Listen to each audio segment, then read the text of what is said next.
여기 지적제조사를 위해 토지 소유자가 꼭 알아야 할 10가지 내용이 있습니다. 지적제조사가 뭔가요? 우리에게 주민등록이 있듯이 땅에도 그 지번과 지목 등을 기록한 지적공부가 있습니다. 그런데 우리나라 전 국토의 약 15%가 불부합지로 이들 토지의 현황이 지적과 달라 문제가 발생하기에 최신 기술로 정확한 측량을 통해 바로잡는 것이 바로 지적제조사 사업입니다. 지적 공부와 실제 현황이 다른 경우 어느 토지나 지적제조사를 신청할 수 있나요? 아닙니다. 전 국토의 약 15%가 지적 불부합지로서 이들 불부합지 지구 내 토지 소유자와 면적의 3분의 2 이상 동의가 있는 경우 지적소관청이 사업의 시급성 등을 판단하여 사업지구 지정 신청을 하면 시도 지적제조사위원회에서 심의하여 선정합니다. 또한 토지소유자 협의회를 구성하고 토지소유자 4분의 3 이상 동의가 있는 지구는 우선 선정할 수 있습니다. 지적제조사에 꼭 참여해야 하나요? 현재 지적은 100년 전 일제강점기 때 아날로그 방식으로 측량한 것이라 정확하지가 않습니다.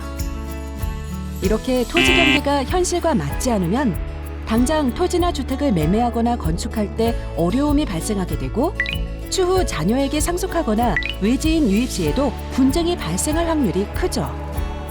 지적제조사하면 내 땅의 면적이 달라지나요? 드론과 위성 등을 활용해 정확하게 측량하기 때문에 경우에 따라 면적이 늘거나 줄 수도 있습니다. 하지만 최대한 현실 경계를 존중하게 되고 지자체 담당자와 함께 이웃 간 협의와 조정 등의 과정을 거치기 때문에 큰 변화가 발생하는 경우는 드물다고 할 수 있습니다. 면적이 달라지면 어떻게 하나요? 달라진 면적에 따라 조정금을 산정하여 면적이 감소되면 조정금을 받게 되고 면적이 증가하면 조정금을 납부해야 합니다. 조정금은 어떻게 산정되나요? 보통은 경계가 확정된 시점을 기준으로 한 감정평가액으로 산정합니다. 하지만 토지소유자협의회가 요청하는 경우 지적제조사위원회의 심의를 거쳐 개별 공시지가로 산정할 수도 있으니 참고해 주세요. 토지 경계는 누가 어떻게 정하나요? 원칙적으로는 현실 경계를 우선으로 하되 지적도, 지방관습순서로 토지 경계를 정하게 됩니다. 또한 경계결정위원회에서는 경계를 두고 토지 소유자 간 합의가 있을 경우 이를 존중해 심의 의결하며 분쟁이 있거나 조정이 필요한 부분은 합리적인 경계에 관한 합의를 하도록 권고할 수도 있습니다. 지적제조사 사업에 드는 비용은 누가 부담하죠? 지적제조사는 국책사업으로 측량 등에 소요되는 비용은 국가가 부담합니다. 따라서 사업 진행과 측량, 등기 정리 등에 있어 토지 소유자가 부담하는 비용은 전혀 없습니다. 도로를 새로 만들어주는 사업인가요? 아닙니다. 지적도가 현실과 맞지 않는 부분을 정비하는 사업입니다.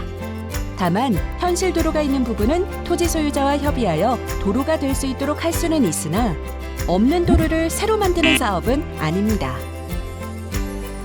개발과 관련 있는 사업인가요? 아닙니다.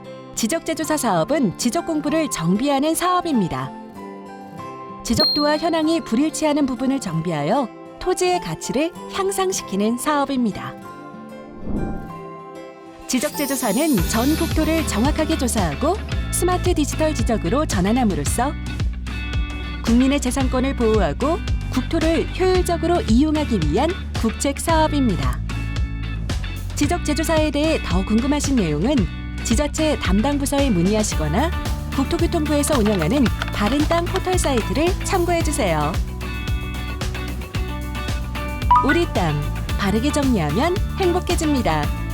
지적제조사 국토교통부와 한국국토정보공사가 함께합니다.